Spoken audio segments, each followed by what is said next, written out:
Селению Старый Бутаков вновь грозит экологическая катастрофа. Там разлилась нефть. Утечка произошла на одной из скважин, которая не действовала еще с 70-х годов. Похожая ситуация и в прошлом году тоже была. Тогда выяснилось, что неизвестные вскрыли скважину и воровали нефть. А в этот раз, говорят специалисты, это могло произойти из-за тектонических изменений в почве. Трубы, которые уже изношены, могли не выдержать и дать течь. Ситуацию обсудили на экстренном совещании в правобережном районе. Там собрались представители профильных ведомств и на месте приняли меры по предотвращению экологической угрозы. В настоящее время специалисты выехали на место и с помощью буровиков они постараются заглушить. Со вторника создается рабочая комиссия, куда входят представители федеральных структур, ФСБ, прокуратура, МВД.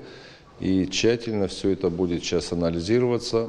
В частности, протокол, который был составлен по прошлогоднему инциденту, когда был неконтролируемый розлив нефти. И что было сделано соответствующими структурами, Росприроднадзором и другими. И это будет тщательно расследоваться и приниматься какие-то меры.